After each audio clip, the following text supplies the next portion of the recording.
Class 8 social science geography chapter 2 topic degradation of soil and conservation measures. तो soil जो हमारी दिन ब दिन डिप्ली हो रही है, इसकी कमी हो रही है, तो इसको बहुत बड़ा खतरा है। क्यों ऐसा हो रहा है? तो two factors are responsible for this.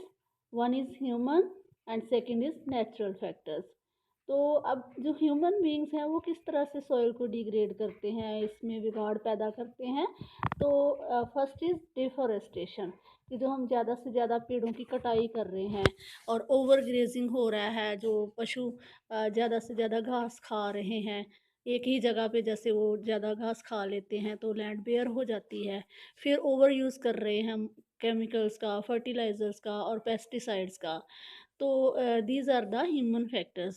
What are the natural factor? They are rain wash, heavy rain जब होती है, बाढ़ आती है, लैंडस्लाइड्स होते हैं, तो उसके कारण भी सॉइल जो है डिग्रेड होती है।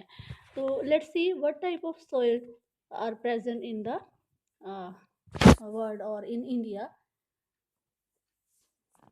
इन India soils could be alluvial, जिसे हम उपजाऊ मिट्टी कहते हैं। This is in the region of Punjab, Uttar Pradesh, Haryana.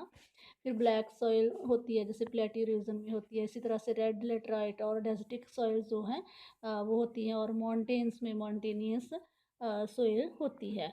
तो according to the climatic condition ये डिफ़र करती है सॉइल की quality. Now let's see methods of soil conservation. तो फर्स्ट है mulching. Now what is mulching? Mulching वो होता है कि जब प्लांट्स का कवर होता है, प्लांट्स लगाए जाते हैं दो साइड्स में या पैरेलल रेंजेस में होते हैं, तो बीच में खाली ज़मीन जो होती है, तो उसको हम ऑर्गेनिक मैटर जैसे स्ट्रा है, मतलब घास, उससे हम कवर कर देते हैं। तो इससे सॉइल का मॉइस्चर जो है वो सही रहता है, मतलब नमी सही मात्रा में रहती है मिट्टी में। Next is the counter barriers. अब काउंटर बैरियर्स क्या है? काउंटर बैरियर्स वो होते हैं कि एक दिस इज मैपिंग के लाइंस बना दी जाती हैं, रेखाएं खींच दी जाती हैं, और उसके अराउंड स्टोन, ग्रास, सॉइल वगैरह से हम बांध बना देते हैं, बन्ना बना देते हैं, और साथ में ट्रेंचेस बना दिए जाते हैं, मतलब खाइयाँ बना दी जाती हैं, so the water could store in that. तो उसमें पानी जो है खड़ा रह सके, तो उसका फ्लो ज़्यादा ना हो, और जो सॉइल है बह के आगे कहीं ना जाए। तो जैसे सॉइल कहीं आगे फ्लो करती है, तो उसकी क्वालिटी जो है कम होना शुरू हो जाती है। तो next is rock dam. Rocks are piled up to slow down the flow of water. तो जो गलीज होते हैं, जो खड्डे पड़ जाते हैं जब बहुत ज़्यादा बारिश के कारण, जहाँ पानी का फ्लो बहुत ज़्यादा है, तो खड्डे से बढ़ जाते हैं, तो उसको रोकने के लिए, पानी का बहाव जो है उसको स्लो करने के लिए जो पत्थर हैं उनको पाइल अप करके रास्ते में, मतलब रुकावट डाल दी जाती है। Next is terrace farming. जैसे आप इस पिक्चर में देख पा रहे हो, terraces are being made on the mountains and agriculture has been done on this. तो ब्रॉड फ्लैट स्टेप्स जो हैं वो हम बना देते हैं, स्टीप स्लोप्स के, जो पहाड़ों की ढलान होती है उसको हम कट करके बना देते हैं, वहाँ पे स्टेप्स बना देते हैं।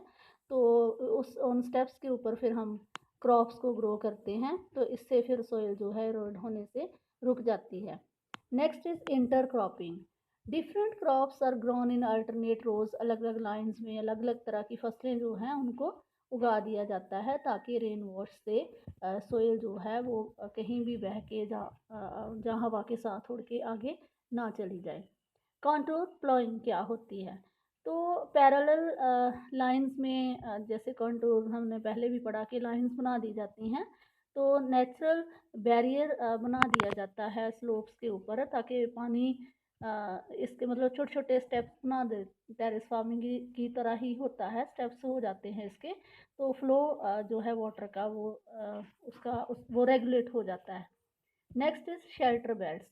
तो ये कोस्टल एरियाज़ में और ड्राई रीजन्स में, जहाँ पे हवाएं काफ़ी तेज़ स्पीड से चलती हैं, तो वहाँ पे किया जाता है कि ट्रीज़ को रोज़ में कतारों में प्लांट कर दिया जाता है, ताकि तेज़ हवा के कारण जो और उसमें ट्रीज़ प्लांट कर दिए जाते हैं खेतों के अराउंड, ताकि जो तेज़ हवाएँ हैं उनसे कोई ख़तरा पैदा ना हो सके क्रॉप्स को।